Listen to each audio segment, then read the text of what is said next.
인류 종말에 다다른 시점에 놓인 한 남자. 그는 외딴 산속에서 혼자서 텃밭을 일구며 최소한의 식욕과 수면력을 해결하면서 살아가고 있었습니다. 물론 인류 종말에 놓여 있어도 남자인지라 여자 사진을 보고 성욕도 해결하고 있었죠. 그런 주인공에게 무엇인가 다가오고 있습니다. 그는 생존의 위협을 느끼고 경계하기 시작합니다. My name is Catherine, and this is my daughter Amelia. We have legumes, brassicas, strong varieties. 종자를 건네주며 주인공에게 하룻밤만 재워달라는 모녀. Perhaps we could stay the night. 그는 갈등하게 됩니다. 그렇지만 그는 모녀가 자신을 죽일 수 있음에도 성욕이 앞섰는지 젊은 여자의 하룻밤과 모녀의 하룻밤을 맞바꾸기로 합니다. I need to ask you something. Don't come inside her. Shut the door. 성욕과 식욕, 수면욕을 맞바꾼 것이죠. 익숙한 듯 옷을 벗기 시작하는 밀리아.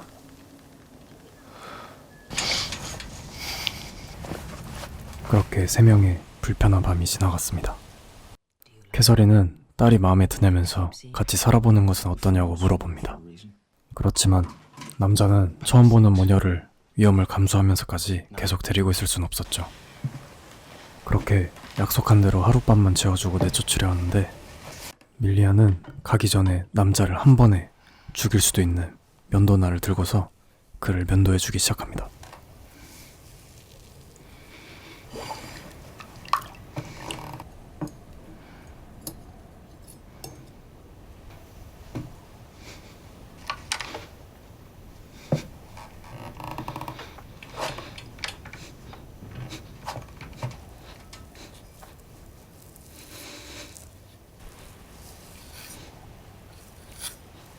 그렇게 남자에게 신뢰를 얻게 되고 모녀는 남자와 밭도 같이 일구면서 더 지낼 수 있게 됩니다. 하지만 모녀에게는 또 다른 속내가 있었죠. 총을 몰래 빼내서 그를 죽이려는 것이었죠. Will you have time to load the gun?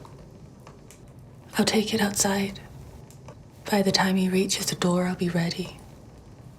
Try not to use both shells. 그렇게 밀리아는 남자와 관계를 가지며 주의를 돌려 총알을 빼돌리는데 성공합니다. 다음날 밀리아는 생리대를 갈기 위해 멀리 물가로 향합니다. 그리고 캐서린이 남자를 삽으로 내려치려는 그때 수상한 발자국을 발견한 남자는 밀리아가 사라진 것을 알게 되고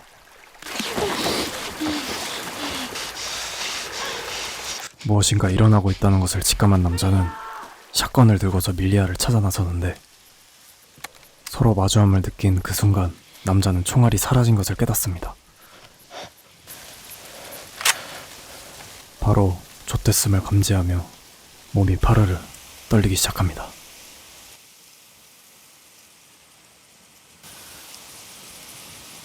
그리고 그때 속수무책으로 총을 맞고 당해버리고 말죠.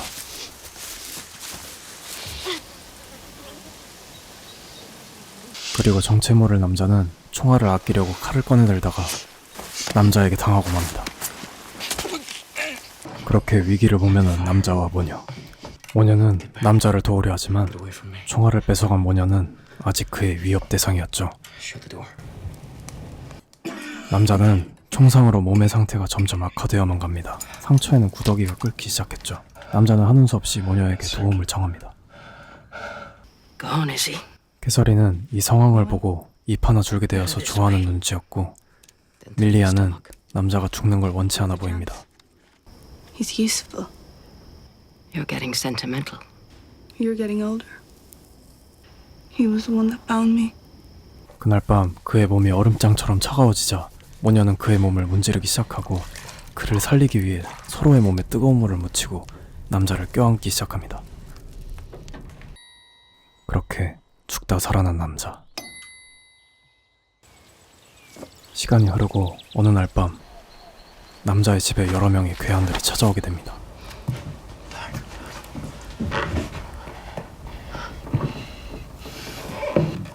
How many are there? 6. We have 2 shells and 1 bullet. Enough for us. 아침이 밝고 별탈 없이 지나가긴 했지만 그동안 일군 밭들이 전부 초토화되어 있었습니다. 설상가상인지 밀리아는 남자의 아이까지 임신해버리고 말죠. 밀리아는 쇠꼬챙이를 불에 달궈서 자신의 몸속에 넣고 아이를 지우려고 합니다.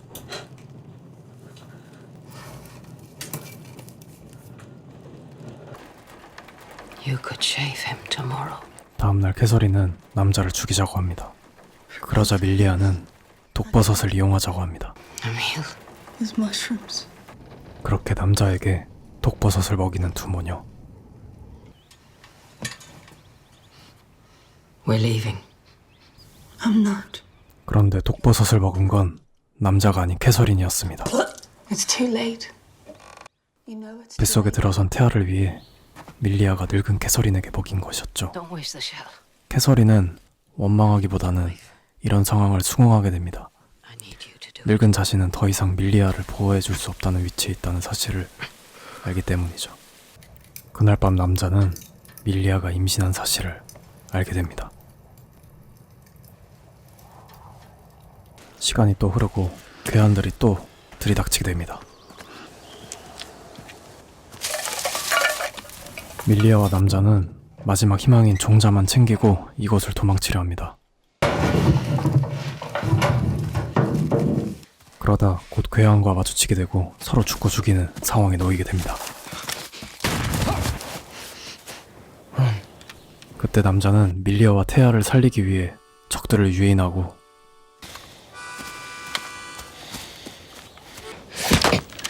남자는 결국 화살을 맞고 쓰러지게 됩니다. 남자의 희생 덕에 밀리아는 살아남게 되었고 한참을 떠돌다가 마침내 사람들이 집단으로 살아가고 있는 터전을 발견하게 됩니다. What happens now? They'll be taking a vote. Shouldn't be long. When are you due? 6 months. I think. 이렇게 영화는 끝이 나게 됩니다. 대사가 많진 않지만 사람을 몰입시키는 힘이 있었던 영화 서바이벌 리스트였습니다. 제 개인적인 의견을 말씀드리자면 제목 그대로 생존에 대한 욕망을 보여준 영화였지만 역설적으로 생존 본능보다 강한 희생과 사랑의 정신을 보여준 영화였습니다. 남자와 태아를 살리기 위해 노력한 밀리아, 독버섯을 먹인 딸을 원망하지 않고 사랑으로 보내준 캐서린, 태아와 밀리아를 위해 자신을 희생한 남자, 즉 밀리아와 태아가 풍요의 땅으로 갈 수 있었던 것은 모두 생존 본능과 같은 욕망이 아닌 바로 희생 때문이었습니다. 재밌게 보셨다면 구독과 좋아요 부탁드리겠습니다. 감사합니다.